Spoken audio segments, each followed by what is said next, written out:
पत्रकारों के साथ वार्ता करने का भी मौका मिला है। मैं अपनी ओर से सबसे पहले तो पत्रकार बंधुओं को बहुत बहुत शुभकामनाएं भी देता हूं और उनका भी अभिनंदन और स्वागत करता हूं। हमें मैनिफेस्टो के बारे में अगर समझना हो तो मैं हमेशा एक बात कहता हूं, जिसका जिक्र ओम प्रकाश धनखड़ जी ने भी किया, जिसका जिक्र हमारे अध्यक्ष जी ने भी किया और जिसका जिक्र हमारे मुख्यमंत्री जी ने भी किया, कि हम मैनिफेस्टो को कैसे देखते हैं। साधारणतः कांग्रेस ने जो रिवायत चलाई उसने मैनिफेस्टो या संकल्प पत्र को लोगों की नजरों में एक डाइल्यूटेड डॉक्यूमेंट बना दिया। उस डॉक्यूमेंट का रेलेवेंस कांग्रेस ने और कांग्रेस की संस्कृति ने लंबे समय में उसकी इस रेलेवेंस को समाप्त कर दिया। उनके लिए यह डॉक्यूमेंट महज एक औपचारिकता है। उनके लिए यह डॉक्यूमेंट महज एक रिवायत को पूरा करना है और उनके लिए यह डॉक्यूमेंट लोगों के साथ छलावा करना है। अब मैं अगर इसकी चर्चा करूं तो मैं सबसे पहले तो यह बताना चाहूंगा कि आप हरियाणा की एक को ही याद कर लीजिए। 10 साल पहले हरियाणा की छवि क्या थी? 10 साल पहले हरियाणा की छवि पर्ची और खर्ची पर नौकरी लगने वाली स्थिति थी। मैं ठीक बोल रहा हूं कि गलत बोल रहा हूं? पर्ची पर नौकरी लगती थी कि नहीं? नौकरियों के चलते लोगों को सजाएं हुई कि नहीं हुई? जो सत्ता में बैठे थे वो तकलीफ में आए कि नहीं आए? उसी तरीके से अगर आप देखिए तो हरियाणा जमीनों के घोटाले के लिए जाना जाता था। तो अगर हम उन पार्टियों की चर्चा करें तो उनका मैनिफेस्टो, रियल मैनिफेस्टो तो यह था, जमीन का घोटाला, औने पौने दाम में जमीन को लेना और उससे मुनाफा कमाना, किसानों की जमीन को हड़पना और उसके लैंड यूज को बदलना। ये सारी, आप बताइए 10 साल पहले भ्रष्टाचार की छवि थी कि नहीं सरकारों की? हरियाणा की हर सरकार भ्रष्टाचारी कहलाती थी कि नहीं कहलाती थी? इसलिए आज जब हम संकल्प पत्र की बात करते हैं, जिसका मैं अभी विस्तृत विवरण रखूंगा ताकि आपके ध्यान में आए कि हमारे लिए मैनिफेस्टो या संकल्प पत्र यह कितना महत्वपूर्ण है। और इसीलिए मैं ये कहूंगा कि सबसे पहले तो जो हम लोगों ने कहा है नॉन स्टॉप हरियाणा। अब हम तो जो बैठे हैं मंच पर भी और नीचे भी हमारे साथी, हम तो हरियाणा की सेवा नॉन स्टॉप कर रहे हैं, लेकिन इसको नॉन स्टॉप रखने में बहुत बड़ी जिम्मेवारी आपको निभानी है और आपको संकल्प को पूरा करना है।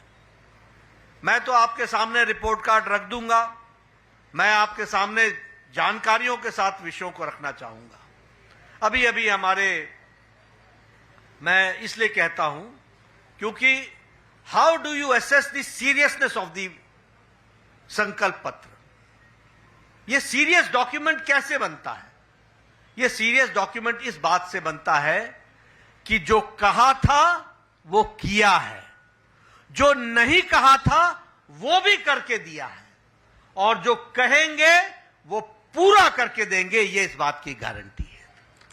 और इसीलिए मैं इस रिपोर्ट कार्ड की बात करता हूं और आपको साफ दिखलेगा कि हरियाणा बदला है और फर्क साफ है, क्लैरिटी के साथ है।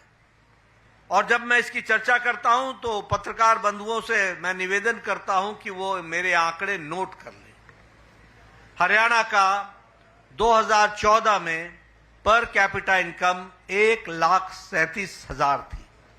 आज हरियाणा की पर कैपिटा इनकम 3 लाख रुपए है। इसका मतलब दुगना हो गया पर कैपिटा इनकम। अगर मैं बात करूं एक्सपोर्ट की, तो हरियाणा का एक्सपोर्ट 68,000 करोड़ रुपए था और आज हरियाणा का एक्सपोर्ट 2.50 लाख है।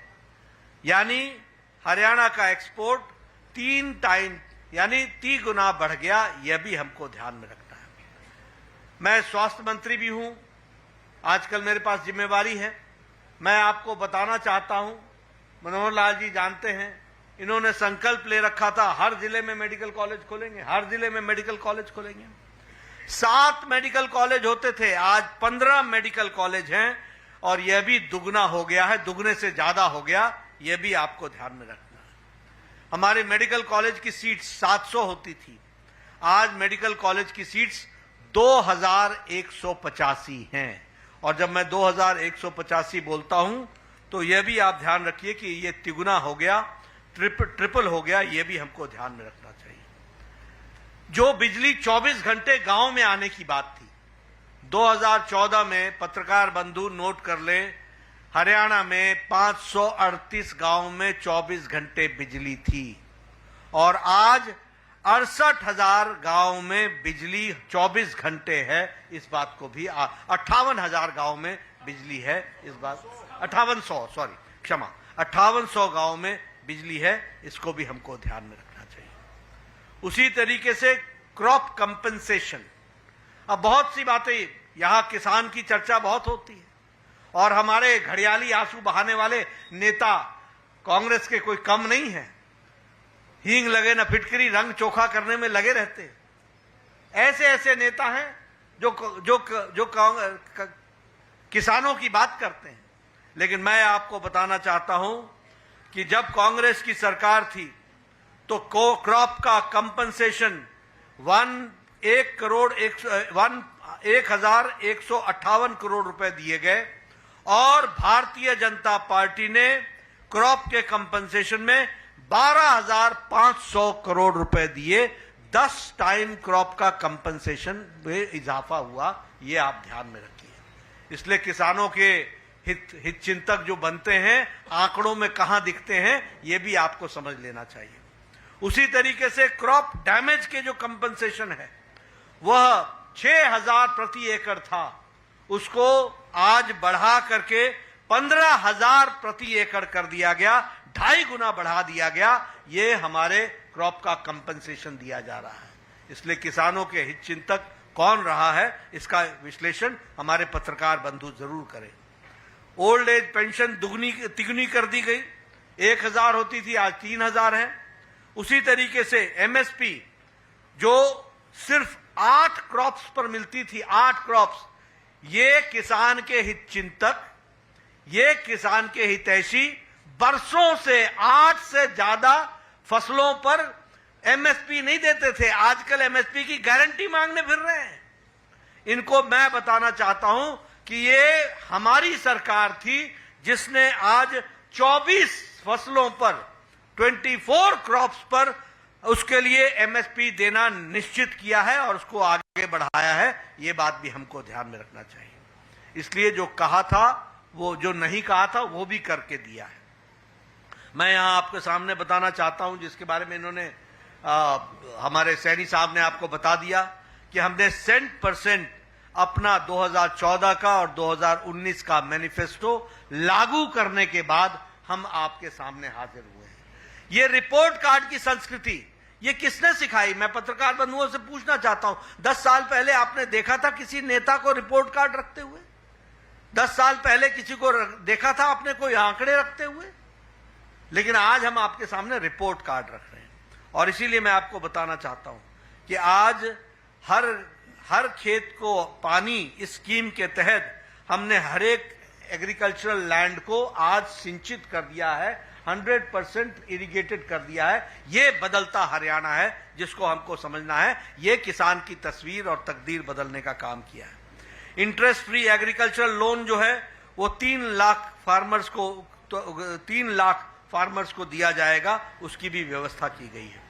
उसी तरीके से ये जब मंडी में जाते हैं तो उनको 10 रुपए की थाली भोजन की मिल सके, इसकी भी व्यवस्था की गई है। अगर मैं इंफ्रास्ट्रक्चर की बात करूं तो Delhi Sonipat Panipat regional rapid transport system इसको शुरू कर दिया गया है और उसी तरीके से भारत का पहला एलिवेटेड रेलवे लाइन वह आपके शहर रोहतक में बनी है, इसको भी हमको ध्यान में रखना चाहिए। उसी तरीके से हिसार को एयरपोर्ट बनाया गया है, दिल्ली के लिए, जयपुर के लिए, जम्मू के लिए, देहरादून के लिए यहां से एयर सर्विसेज शुरू हुई हैं और 1000 से ज्यादा खेल नर्सरी बनाई गई और हरियाणा स्टार्टअप मिशन को भी प्रारंभ किया गया। अगर मैं महिलाओं की बात करूं तो विवाह शगुन योजना में एनुअल इनकम जो थी उसको 1.8 लाख तक बढ़ा दिया गया ताकि ज्यादा से ज्यादा हमारी बहनें उसमें कवर हो सके, उस बात को किया गया है। प्रधानमंत्री मोदी जी ने हरियाणा प्रदेश के लिए टैक्स डिवोल्यूशन में 4 गुना बढ़ा दिया और 76,000 करोड़ रुपए आपको टैक्स डिवोल्यूशन में हरियाणा को दिए गए। उसी तरीके से ग्रांट्स इन एड में 3.5 गुना बढ़ा दिया गया, आपको 70,000 करोड़ रुपए उसमें भी दिए गए। स्मार्ट सिटी में फरीदाबाद को और करनाल को 15,000 करोड़ रुपए दिए गए, इसकी भी व्यवस्था की गई है। और जल जीवन मिशन में आपके लिए हर घर को नल दिया जाए, इसकी सुव्यवस्था हरियाणा की सरकार ने किया, जो कहा था वो करके दिया है।